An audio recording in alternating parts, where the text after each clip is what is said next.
One of the great gifts of being a professor is getting to share in the joy of your students at their graduation. Now, with more than 20 years of graduations under my belt though, I can also say I've seen graduation time as one of the most stressful for students as they navigate complexities of expectation and sometimes family dysfunction. With graduation season upon us, today I'm going to offer you 6 tips for how to handle the stresses and conflicts that come up with graduation. Okay, so first let me just start, what are some of the kinds of conflicts that come up?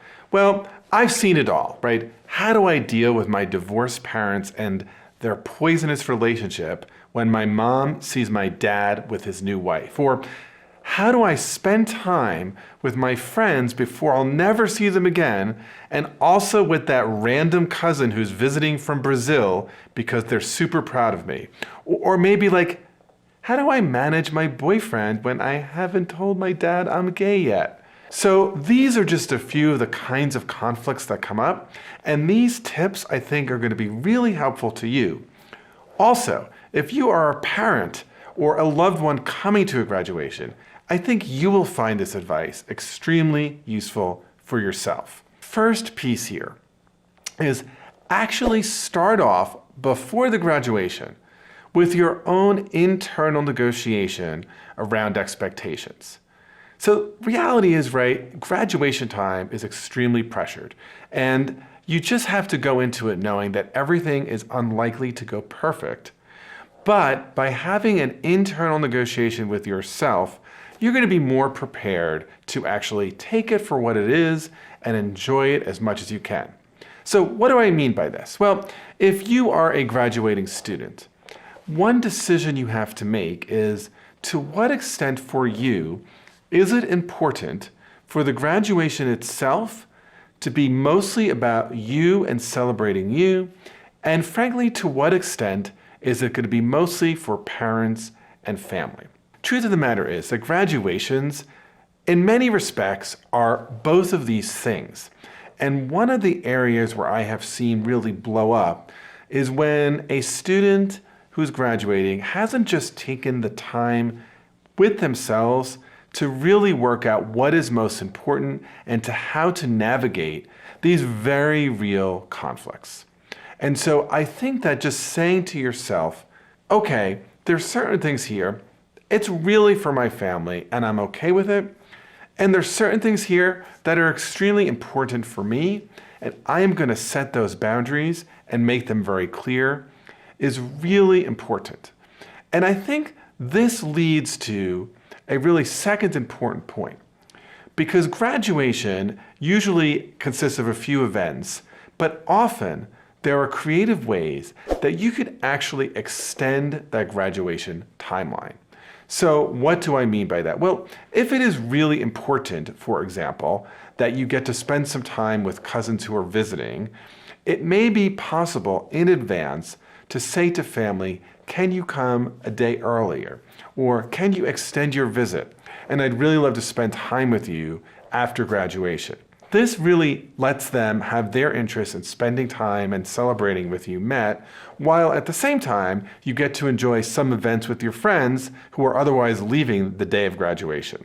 Third, once you've actually made this decision of what's important to you and what's for your family, now you need to actually initiate in advance of the graduation what might be a negotiation or might be a difficult conversation around competing needs. So how would I think about this? Well, first of all, let me just say there's a number of videos on my channel all about having difficult conversations. But I want to give a few specific pieces of advice around negotiations for graduations. So think about first, what are the interests of the people who might be showing up? Your parents, maybe a sibling, maybe a loved one, maybe a cousin. And as you think about this, right, also think about what meaning the graduation may have for them. Also think about your own interests here. And then once you've done that, what you want to think about is, are there some ways that we can actually meet everyone's interests here? And that is the negotiation part of this conversation. Then there is kind of the difficult part. And the difficult part really involves the ways in which everyone's needs might not be met. And as you go into that conversation, I think it's really important to be firm about what's important to you, be clear about what you're willing to negotiate, but don't confuse that with the real important value you can bring by really listening to the needs and concerns and desires of whoever it is you're having the conversation with, whether it is a parent or a sibling. So what that will really mean is active listening. And there's a way that you could really acknowledge the emotions without giving in on the substance in any way. The other thing you want to be thinking about is graduations are often times when people's kind of stories about themselves, right, their identities are very much at the surface. For parents, right, it may be I'm feeling really proud because I'm such a great parent. But frankly, I've seen the other thing come up, which is I feel ashamed because I wasn't there. Or I'm embarrassed because the spouse I divorced is here with someone else and I'm still alone. Or maybe the feelings are quite wistful. I wish this could have been me.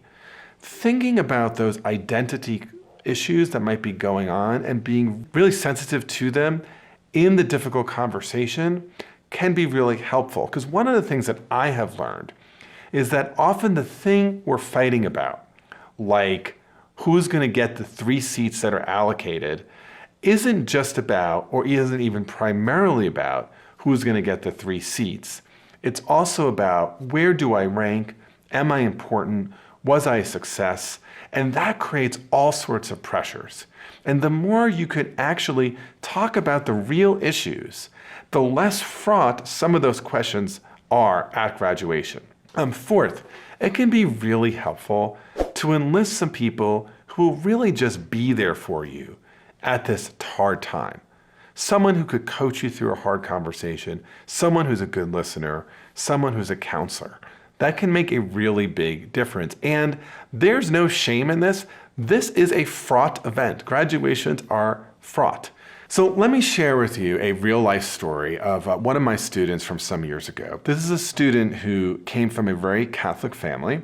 And during his time in law school, he had come out and in fact had started dating someone. And it turns out by the time of his graduation, he had not come out to his parents.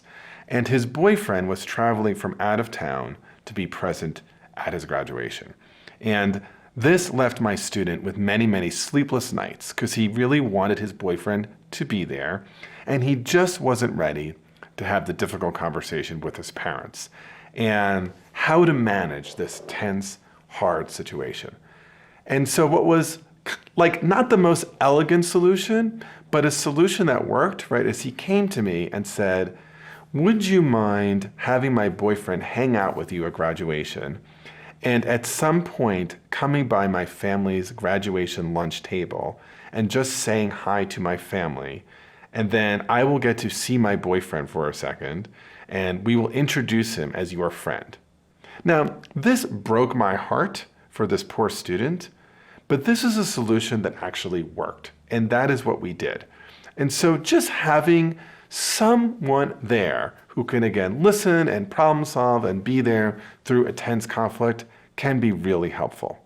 My 5th piece of advice, which is really easy to say and really hard to do, but as much as possible, avoid comparisons. What do I mean by that? Well, if you are a parent, right, you're going to show up and you're going to see lots of big, happy families. And you're going to see lots of people who look like they're big, happy families. And you're going to see lots of situations where maybe the son or the daughter is spending lots of time with the family. And you might be thinking, why is my child cabining me into like 2 events? What I want to say here is actually, first of all, what you see might not actually be what's really going on.